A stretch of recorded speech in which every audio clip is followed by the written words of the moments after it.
It appears Ibn Khaldun is responsible for developing the labor theory of value, a central concept of economics even today. Ideas like economic growth, taxation, and GDP are centuries ahead of their time, if not a millennium. Whoa! Lastly, he made a strict Islamic Golden Age. I did this a year ago. Today, the religion of Islam boasts almost 2 billion followers.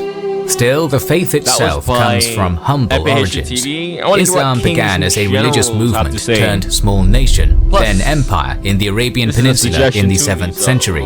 Then a sprawling, multi-ethnic, multicultural, and even multi-religious country at the crossroads of Eurasian trade and cultural exchange.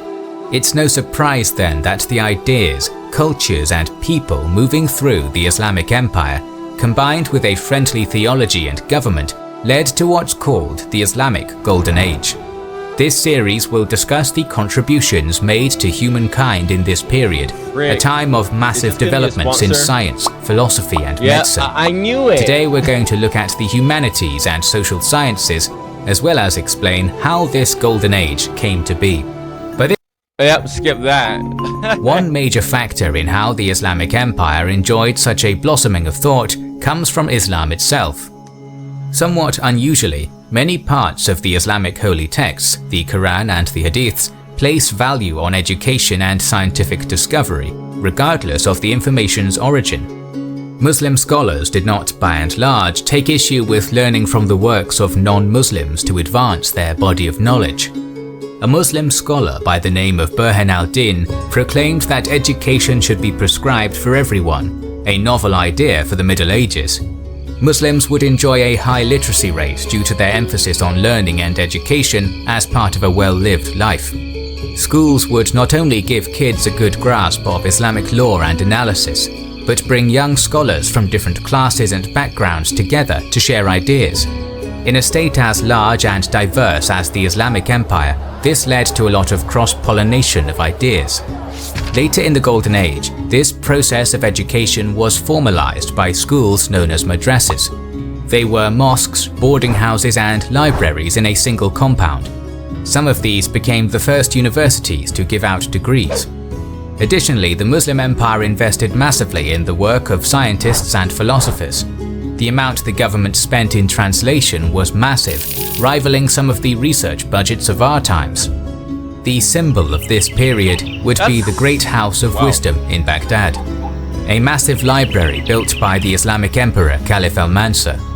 The House of Wisdom is so fundamental to the Islamic Golden Age that its construction and obliteration are viewed as the start and end of it. It was one of the world's biggest assortments of rare books in Persian and Arabic. The engine at the heart of this fast growing Golden Age was the translation movement. The Islamic Empire in most of its domain contained 10% or fewer Muslims, and very few spoke Arabic.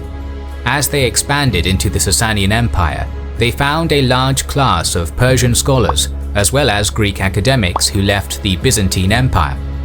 The Caliphate connected them into a vast network of trade and information, but also added Arabic into the linguistic stew. Much of the information coming into the empire was in Persian, Greek, or Arabic, but could also be in Latin, Chinese, or any number of written languages from around Eurasia at the time. Scientific advancement aside, if the Caliphate wanted to function as an empire, it needed an army of translators to keep the flow of information running. When it made Baghdad its new imperial capital, the elites were inspired by Persian and Hellenistic ideas. It drove a desire to learn more from the classical Greeks. Furthermore, in the aftermath of the Battle of Talas in 751, the empire captured several Chinese prisoners of war. What might seem like a banal event turned out to be one of the most important breakthroughs, as it allowed for the translation movement and possibly the whole Golden Age. These prisoners knew how to make paper, which could make books easier than vellum or parchment. Oh my goodness. The first significant translation projects. Yo, I swear so many things come from China, bro. Like, are you gonna forget that gunpowder came from China too? Like, brah. Included taking Islamic holy texts like the Quran and translating them into various languages to spread Islam around the empire. I'm pretty sure I did another reaction to the Islamic Golden Age, and I heard that they say that paper came from Islam. Or am I tripping? Am I tripping? I don't know. Empire and the world. Furthermore, the classical works of the ancient Greeks and Persian texts were translated into Arabic, which would become a new lingua franca around the empire. Proficiency in Arabic allowed for a language between cultures. One particularly gifted linguist translated well over 100 works by famous authors like Galen and Hippocrates. In cases like the work of Aristotle, the Arabic translations are how the work even survived to modern day. Places like the House of Wisdom had extensive translation departments, with subject experts ready to work on pieces. These experts came from all over the empire, and many were Zoroastrians and Christians working with Muslims. Once a work was translated, they made several copies for distribution, using scribes with especially good handwriting. This movement is the work that kept the Western canon preserved. With that established, now we can look into the social sciences and the humanities, which in the Middle Ages is just philosophy. The social sciences were a long way off from being formalized.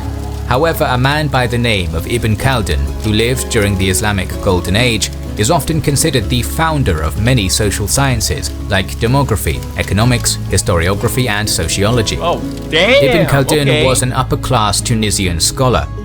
Due to the status of his family, he received a top-tier classical Islamic education. This education would include Arabic, Quran and Hadith studies, and law and jurisprudence study. He also successfully it's such a shame that freaking like the freaking Islamic world is just not it's it's not just in the right area at all. You know, so much stuff that you could probably learn about. You know, I said many times that Arabic seems interesting to learn, and but it's like, what would I use it for? One of the reasons that would drive for me to learn a language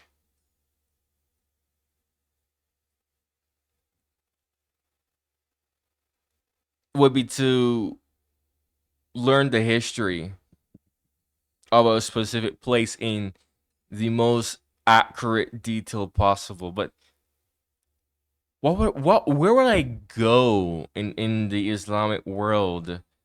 Sorry guys, it's like so late in the night, so I'm like freaking, it's hard for me to get words out.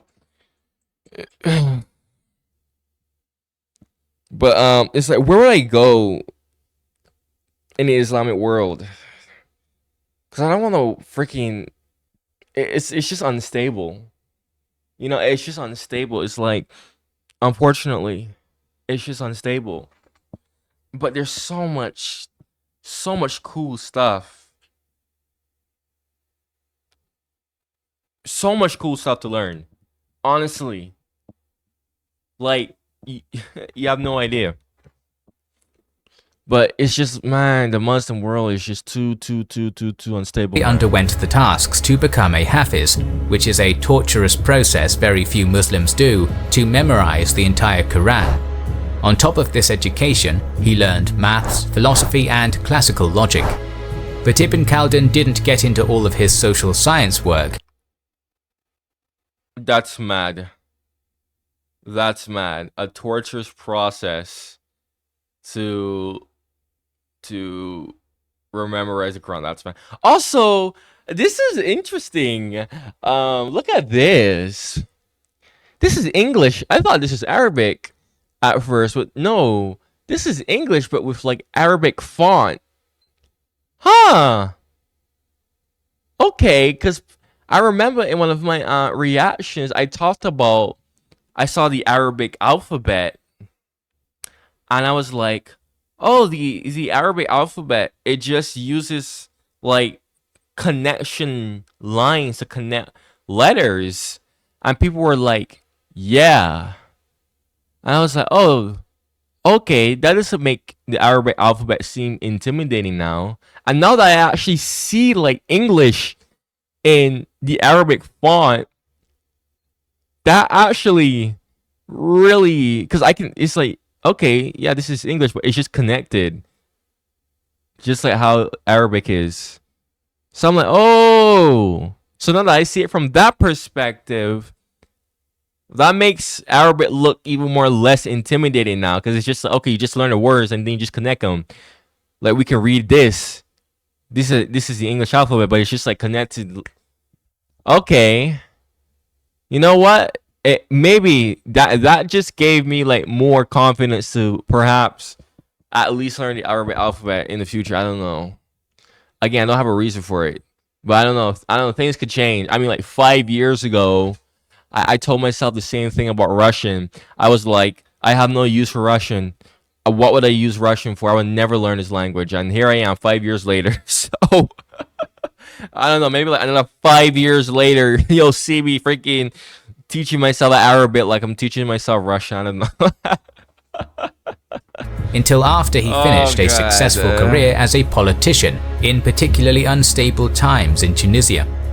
In the last years of his life, he penned an autobiography as well as a world history book called the Kitab al-Ibar, or the Book of Lessons. To this day, the book's chapters on the history of North African Berber people are still used as a source.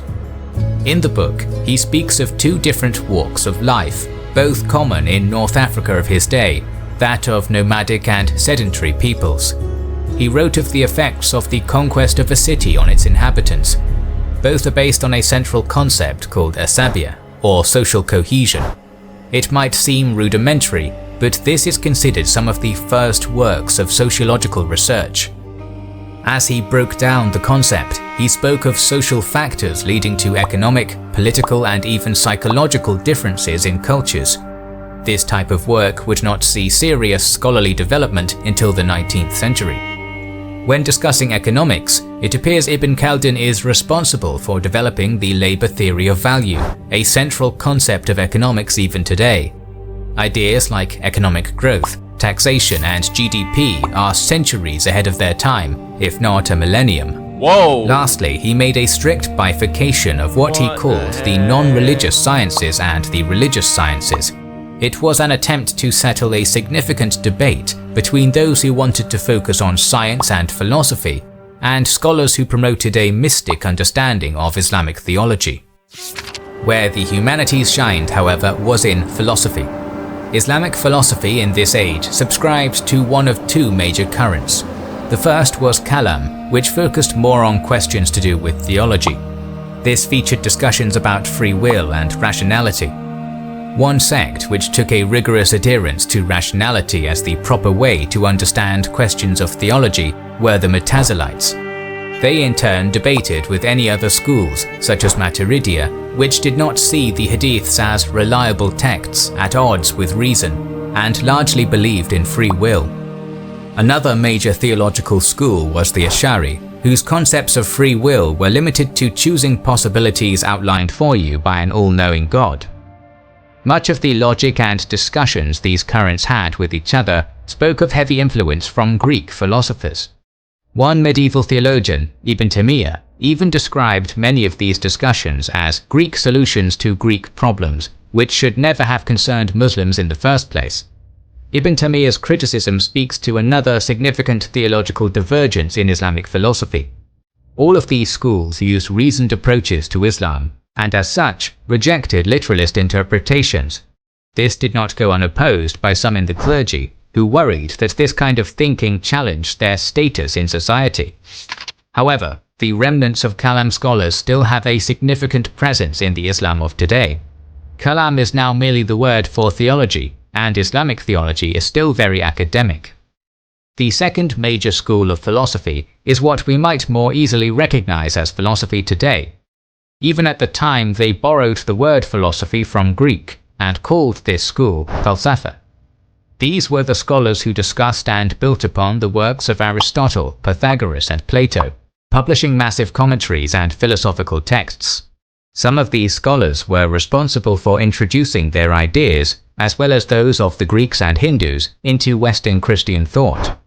This transfer of knowledge is one of the main reasons Aristotle went on to play such a significant role in Christian theology.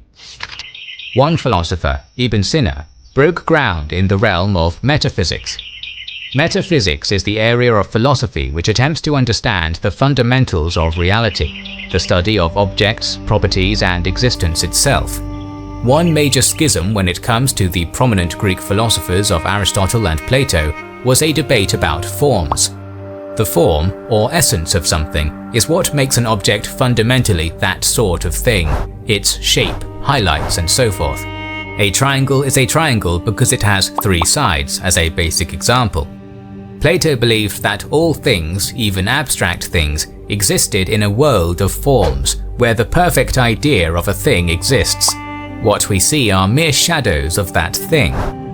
Aristotle rejected this idea, opting to believe that an object's form existed in this world, and that all objects were made of both object and form. Ibn Sina wanted to marry these two ideas in an exploration of the soul, and also to prove the soul exists. He did so with a thought experiment. It's a famous one from philosophical history, the floating man. In this, he wants to imagine a man falling freely in the air. With no ability to see other things in reference to oneself, a person could still experience their presence and consciousness. Ibn Sina believed this to be evidence that there is a soul, which is immaterial within, showing both external properties but also of another plane, attempting to marry the two concepts.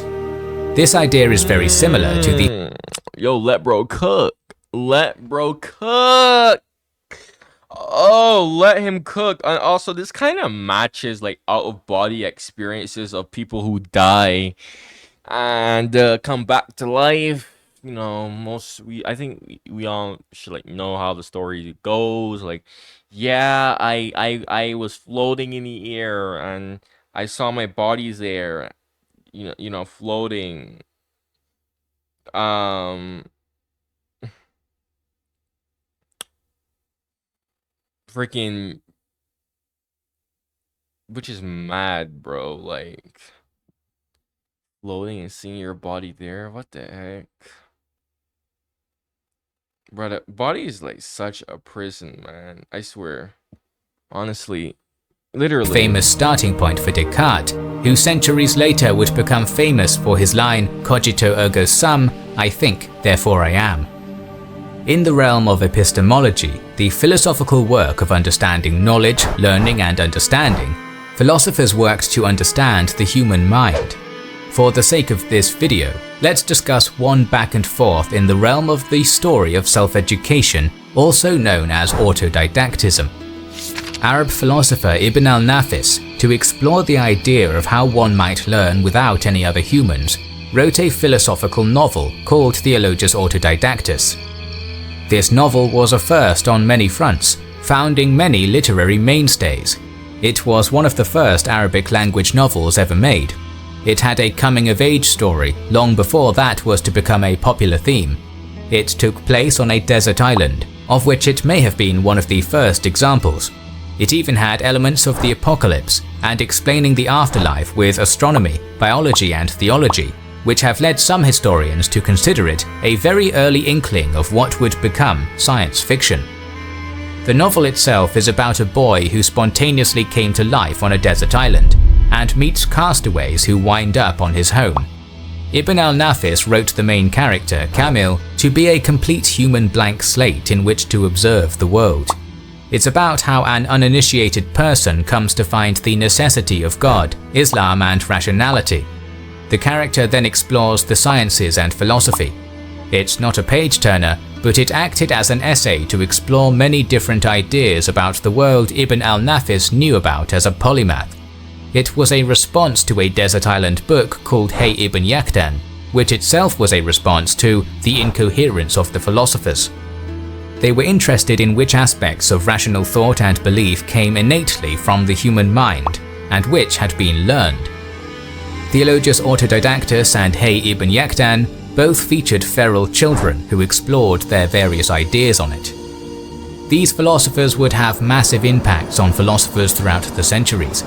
Ibn Sina, mentioned earlier, is often called in the West Avicenna and is one of the greats. Averroes or Ibn Rushd, as well as Al-Farabi, Al-Ghazali and Al-Kindi are all some of the most revered philosophers in the history of ideas. Their work influenced how Western Christians came to conceive of God, the ways they argued his existence, and conceptions of the soul. The translation projects brought the great And the West doesn't teach you any of this shit. Greco-Roman philosophical works to the West, where they otherwise might not have been preserved. It's tough to conceive of Western civilization without the contributions of the Muslim philosophers of the Islamic Golden Age.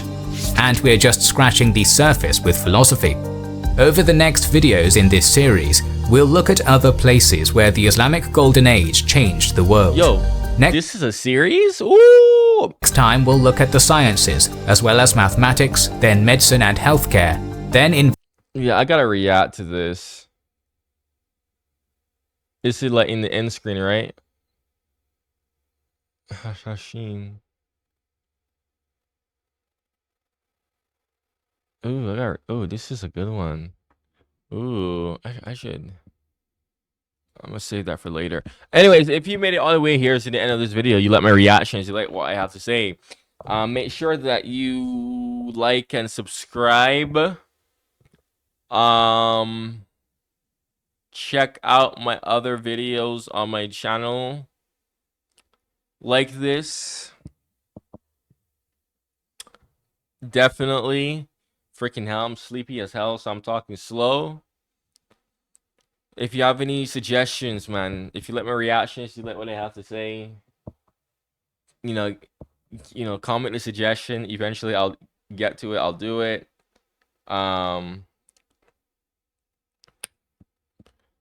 Whew, freaking hell, I'm sleepy, man. But look, check out my channel membership if you're an active viewer.